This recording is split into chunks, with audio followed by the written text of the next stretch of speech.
forma en que se registra esto. Bueno, les traje aquí varios oficios sobre donde se habla, ¿no? Pero además es un procedimiento burocrático. Aquí es una nota a un reporte donde de la Dirección Federal de Seguridad informan que se van a enviar los paquetes que se enuncian, ¿no?, a la Procuraduría General de la República. Es decir, van a pasar a ser, van a pasar de condición de detenidos desaparecidos muy probablemente a condición de presos, ¿no? Pero entonces ustedes ven los paquetes que a continuación se enuncian, ¿no? Entonces es entonces ahí están registrando la desaparición en realidad, ¿no? Pero no con el nombre de desaparición, pues. Son aquí algunos ejemplos, ¿no?, de detenidos. Pie de la Cuesta, que ahora es un centro turístico muy socorrido por los jóvenes, habría que ir a poner una placa ahí, ¿no?, que fue un centro clandestino de detención y un centro de donde salieron los vuelos de la muerte en los primeros años 70, ¿no?, para tirar personas en calidad de detenidas desaparecidas al mar.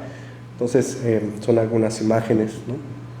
Es Carlos Alemán, de Culiacán, desaparecido en el 77. Entonces aquí hay la fotografía con su registro y después una fotografía cuando está ya pasado por la tortura, ¿no?, en algún centro clandestino. No sé si esta foto fue en Culiacán o ya en el campo militar, pero probablemente sea en Culiacán, por los colchones que se ven ahí, ¿no?, como si fuera un cuarto. Entonces en Oaxaca, en la ciudad de Oaxaca, están en el cuartel, en la 28ª zona militar, en el cuartel, y están desaparecidos. Bueno, me voy a...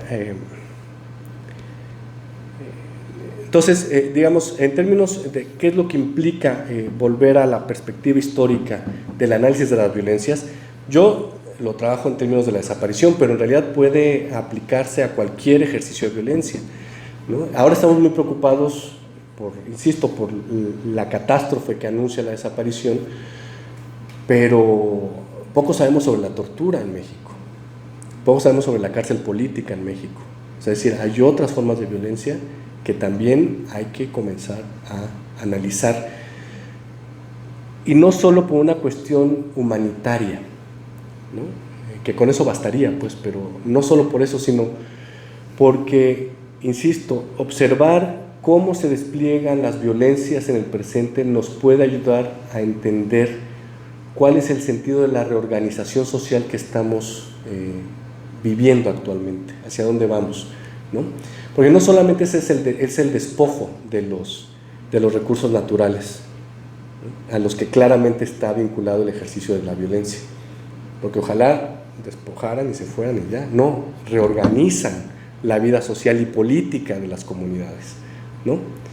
Explotan hasta el último recurso humano que hay en las comunidades. Entonces, pero eso impacta de manera general, o sea, es decir, por eso, y más adelante lo voy a recalcar, para mí, hasta que no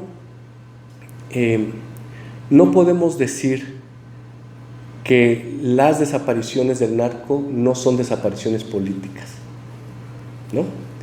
Podemos decir que no son desapariciones ideológico-políticas, ¿no? Es decir, que ya no se desaparece a alguien porque sea un comunista, porque sea trotskista, porque sea un guerrillero, pero no, ¿por qué no podemos decir que no sean desapariciones políticas? Justo porque es una violencia que está desplegada y que para reorganizar las dinámicas políticas y sociales de comunidades completas, ¿no? Y en ese sentido son políticas. El ejercicio de esa violencia es política, ¿no? Y económica, claramente. También los años 60 no lo traigo aquí a cuenta, pero claro que los años 60 fue económica, es decir, las desapariciones y la violencia en Sinaloa se desplegó para proteger al agroempresariado sinaloense, ¿no? En Nuevo León es clarísimo, quienes comienzan a organizar de manera mucho más radical la contrainsurgencia son los propios empresarios regiomontanos, ¿no? Por eso se encienden tanto cuando uno les toca a su mártir Eugenio Garzazada, ¿no?, como pasó hace muy poco, pero no, lo voy a hacer no sea que me veten a mí también. Bueno,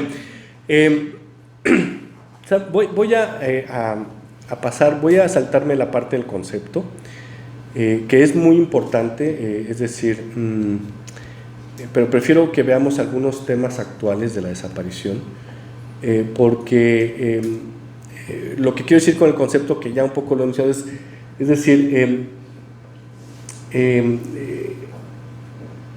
seguimos enunciando desaparición forzada, ¿no?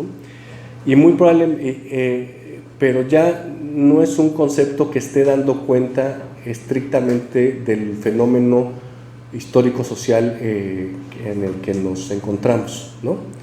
Es decir, ¿cuál es una desaparición? ¿Qué es una desaparición forzada como está definida en la jurisprudencia internacional, ¿no? Es decir, es una acción cometida, es el secuestro, ¿no? Es la privación de la libertad de una persona o un grupo de personas cometidas por agentes del Estado o con la aquiescencia del Estado, que va acompañada de la negación de toda información respecto al paradero de esa persona o de ese grupo de personas, y su efecto inmediato es que suspende, abstrae a esa persona o grupo de personas de todo efecto de la ley, ¿no?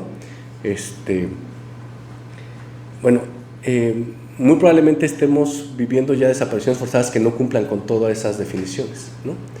Y que entonces las familias no puedan articular defensas jurídicas en términos de desapariciones forzadas porque el caso no casa con el concepto previamente definido, que corresponde a una experiencia histórica muy particular. Entonces habría que pensar en eso. Pero vuelvo sobre eso porque quiero presentarles, porque si no, no vamos a llegar, y a lo mejor quizá ay, no sé qué hice. Lo presento lo dejo para la discusión. Pero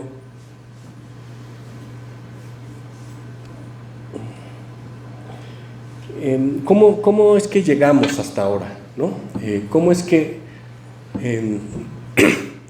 este ejercicio de las desapariciones en una lógica de la contrainsurgencia que estaba enfocado hacia ciertos sectores ¿no? de la disidencia política en México, ¡pum!, se explota y se masifica, ¿no? No tengo la respuesta, pero tengo algunas hipótesis de trabajo, ¿no? Que quisiera discutir. Una primera hipótesis es que históricamente hay una intersección entre lógicas de violencia cuyo origen es distinto, o sea, cuya lógica es distinta, pero que, como decía Max Weber, encuentra sus afinidades selectivas entre ellas, ¿no? Uno es la lógica de la contrainsurgencia, la violencia de la contrainsurgencia, que venía ya operándose y formándose desde mediados de los años 60 y que alcanza su punto culmex entre el 74 y el 78, ¿no? Y en ese momento inicia el Estado mexicano otra dinámica de violencia distinta, que es lo que ya desde ese entonces se llamaba guerra contra el narco, ¿no? Y la primera acción fue la Operación Cóndor, que fue la primera. A ver, el combate al narcotráfico es muy viejo, o sea, también desde los años 30, 40 tenemos información de políticas antinarcóticos y combate. Pero cuando el Estado mexicano se lanza con la masividad que hoy le reconocemos casi cotidianamente, es en 1977 con la Operación Cóndor, que llega a ocupar cerca de 20,000 efectivos militares, más las policías de la Dirección Federal de Seguridad, policías judiciales y municipales, y que se concentra en lo que se conoce como el Triángulo Dorado, que es la parte de la Sierra de Sinaloa, Durango, Chihuahua y Sonora, ¿no? Bueno, esa parte que está ahí. Y entonces, ¿qué ejército es el que está combatiendo en esta Operación Cóndor? ¿Cuál es la policía que está combatiendo en la Operación Cóndor? Bueno, pues es el ejército y la policía contrainsurgente, ¿no?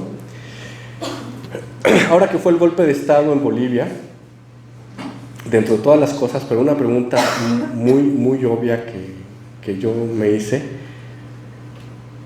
Bueno, entonces el ejército boliviano no cambió. Pasaron 3 gobiernos de Evo y el ejército boliviano no cambió, siguió siendo el mismo ejército golpista, ¿no? Porque ¿cómo resulta que de la noche a la mañana esa misma institución, entonces, si no vemos las persistencias dentro de la administración de la violencia, las persistencias dentro de las institucionalidades, de pronto no entendemos cómo vuelven a resurgir estas lógicas de violencia, ¿no? Bueno, entonces, en el caso de la Operación Cóndor, podemos pensar un poco igual, es decir, es ese ejército formado en la contrainsurgencia. ¿Cuáles son las técnicas que ocupa entonces para esta nueva encomienda, ¿no? Pues las técnicas de la contrainsurgencia. Ahora, la diferencia está en que en este momento ya el enemigo no está ideológica y políticamente situado y contenido. Es decir, no es ya el guerrillero o el comunista al que hay que combatir. Ahora es un enemigo poco más difuso que eso, el narco, ¿no? Y entonces lo que va a suceder es que las técnicas de la contrainsurgencia que habían estado construidas y constreñidas hacia un enemigo más o menos determinado, ahora van a encontrar a partir de este momento terreno fértil para su difusión hacia comunidades mucho más extensas, no definidas por el eje ideológico político, sino por algo tan difuso como el narco. Entonces, una comunidad puede ser narco, ¿no? Entonces vamos contra esa comunidad, como pasó en el municipio de Badiraguato, en Sinaloa, en los finales de los años 70, ¿no? Y el desplazamiento forzado de muchos municipios y de cientos de personas en estos años. Entonces, una de las hipótesis es que las técnicas de la contrainsurgencia y de la administración de la violencia, de este tipo de violencia, encuentra en la nueva lógica de violencia de la guerra contra el narcotráfico una posibilidad de expansión que no tenía o que no había manifestado completamente, ¿no? Porque la idea de que la población o que en la población se encuentra el enemigo ya se encontraba desde la contrainsurgencia misma, y lo podemos observar en Guerrero particularmente, ¿no? En Guerrero, hacia finales del año 72 y mediados del 73, el complejo contrainsurgente se da cuenta de algo. La población no es el contexto de la insurgencia, sino es su fuente, ¿no? Y entonces la población deja de ser un espacio de disputa política, ¿no? Porque hasta el año 71-72 se realizaban campañas de apoyos sociales para tratar de disputar políticamente la base social a la insurgencia. Entonces comienzan a dejar de lado eso para ya ubicar a las poblaciones como un objetivo puramente militar, ¿no? Un objetivo al que también hay que aniquilar y combatir.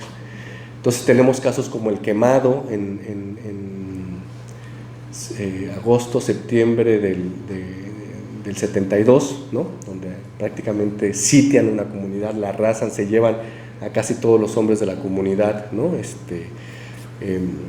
La mayoría sobrevivió, ¿no? Pero fueron torturados, presos, etc. Y después vendrían los cercos a las comunidades, el control de la alimentación, de las entradas y salidas, etcétera, etcétera, ¿no?